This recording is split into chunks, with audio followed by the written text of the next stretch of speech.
The 4 ways to make money, also known as the CQ.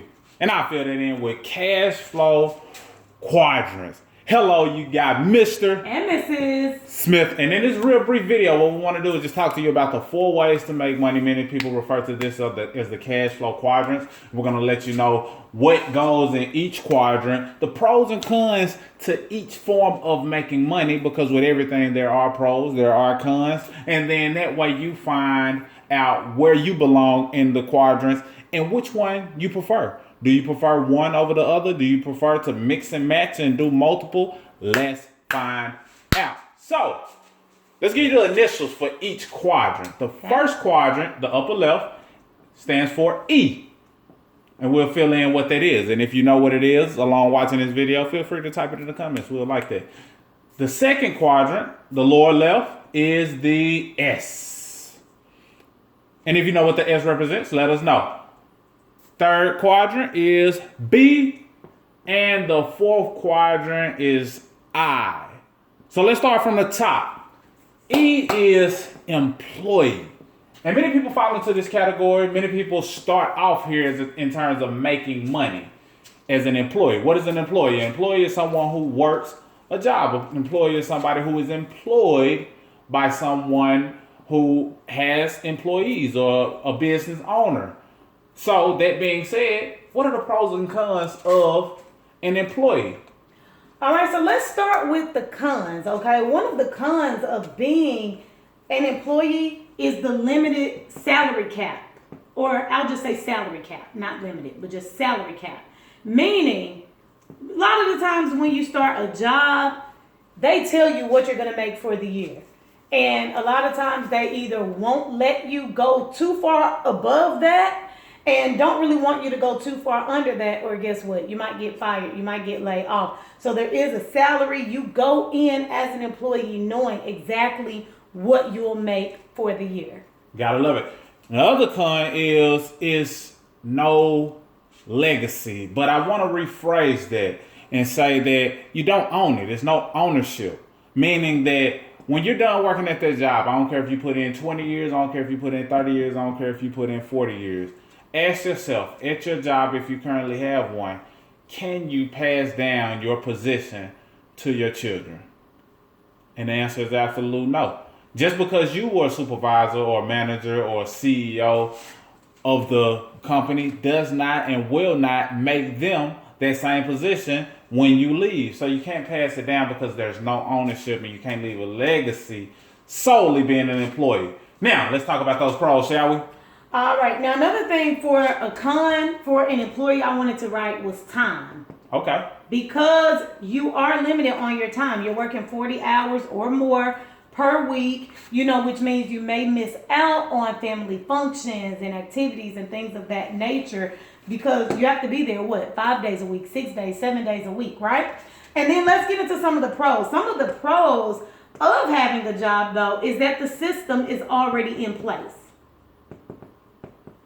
You don't have to do the groundwork. You don't have to figure out how to get the business started, how to get clients, how to market, customer service, all of that. The system is already in place. What's another pro of being an employee? The predictability. A lot of people like something that's predictable, meaning that they know exactly when they're going to get paid. So if they tell you they're going to pay you every month, you're pretty much getting paid every month. If they tell you they're going to pay you every 2 weeks, that's what it is. If it's weekly, that's what it is. Unless, of course, you get fired. But it's predictable. And people like stuff that's already done for them, systematic, and predictability, because it gives them some mental, security. People like it for the security. Most of the time, we refer to predictability as security because it feels secure. So that's it for the pros and cons of the employee. All right, let's keep going. Letter S stands for self-employed. This means you employ yourself. You're in control of your job. So you basically own whatever job that it is. And before we dive into the pros and cons, I just list a few. A barber is self-employed.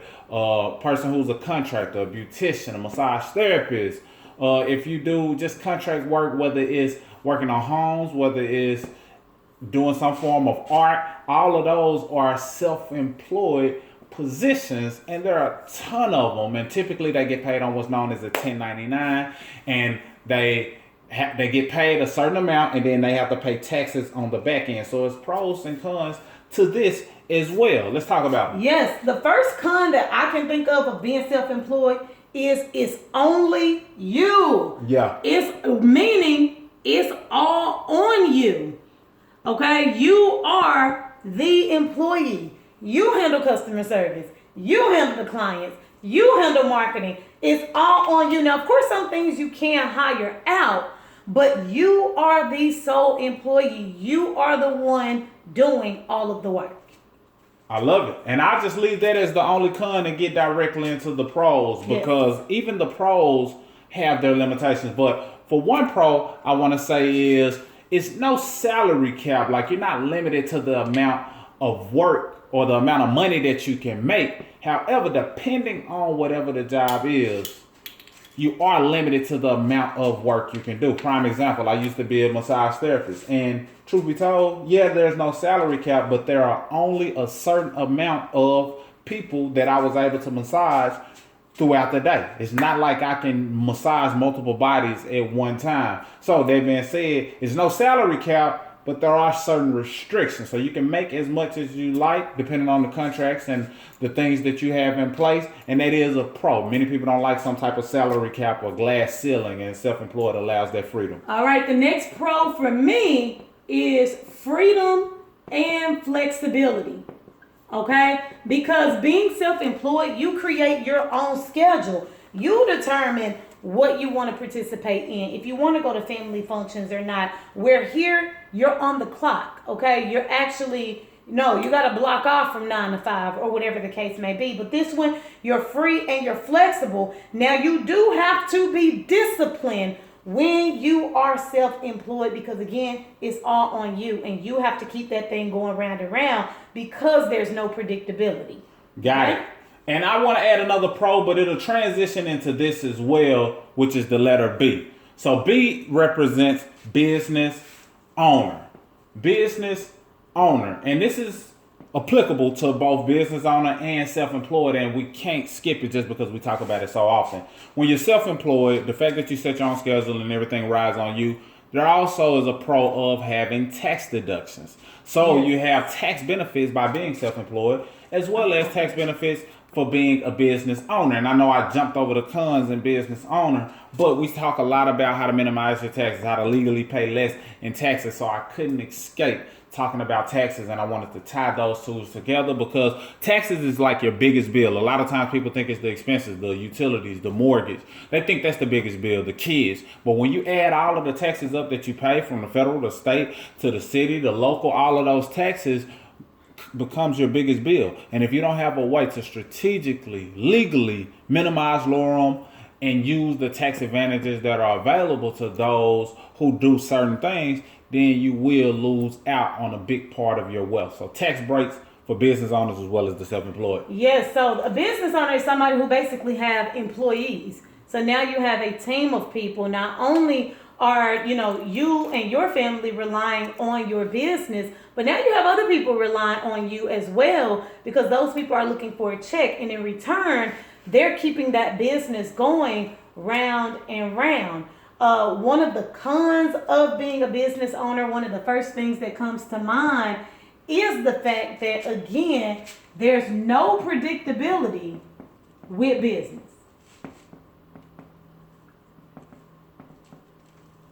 You want to add another con? Nah, that's good. No predictability. And basically what that means is you don't necessarily know what to expect, because you have taken on the leadership role of, okay, if it's meant to be, it's up to me. Similar to the self-employed, there's no predictability. But in this case, you have employees, and you never know what the employee is going to do. You never know how they're going to be feeling, if they're going to call in. You never know exactly how the market is going to benefit your business at that particular time. So it'll take time for you to understand how things are happening, what's trending, what's not. How does certain things that are going on in politics affect your company, and how can you adapt, adjust, and ride the waves of things that could benefit your company. So there's no predictability, but you have to come up with a team of people who can help create some form of predictability if you are a business owner. I can't think of any other cons, Yeah. but I do have another pro if you want to go straight to the pros. Another pro is this allows you to tap into leaving something behind. This allows you to tap into some legacy. Because if you own a business, this is something that has some value. It is an asset. An asset means that it can produce you income or save you cash flow in the form of tax deductions. So the fact that you can leave it to your heirs and let someone else inherit it or sell it off and leave the proceeds of you selling your business allows you to leave a legacy, generational wealth. Many people, when they work, they do have other people in mind other than themselves, whether it's their kids, their grandkids. They're thinking bigger than just them. So being a business owner is nothing different. You're now able to leave a legacy because remember, you don't own the job that you may work at. And even if you're self-employed, you being the sole purpose doing each and everything, that's not necessarily something that's legacy driven, meaning you can't just pass down your sole position unless you train them right, and that's a whole nother conversation. But being a business owner taps into that generational wealth. All right, and then let's get into the I. Last but certainly not least, investor. So what is an investor? This is a person who makes money with money. You see, an employee makes money with their time, their labor, their efforts, and things that they're able to squeeze in a certain amount of time, whether that's an hourly thing or, they get paid salary. A self-employed individual makes money with their product, service, or their time, depending on what it is that they're actually doing. A business owner usually leverages time. They have leverage. They have employees. They have systems in place that do work for them. So they make money systematically. But a person who invests, they take the money that they earn from any of these quadrants and they turn it into more money. Yes. That's also a pro, but that's an investor. They make money with money. Rate of return on investment is the way that they think. Yes. Now, one of the cons, and this is really one of the only ones that I can think of, is it's risky, right? You hear that all the time. But guess right. what? Everything is risky. Yeah. Everything you do is risky, whether it's on this board or whether it's not. Everything is risky. That's the only con that I can think of. But there's way more pros to being an investor. Like Marcus said, a return on your investment. Basically, an example of this was you invest $500 and over the years it turns into $50,000, right? Yeah. Or it turns into $5,000 or it turns into $5 million, right? That money can continuously grow. Another pro, which is kind of an add-on to this, is you can make money in your sleep. Yep. Now, you hear people say this all of the time, but are they really doing it, right? Why just be a consumer when you can actually own a piece of America? You can actually own a piece of multiple companies that you're already patronizing anyway, right? Why not? Where you can get paid out. Another thing about being an investor is, again, legacy.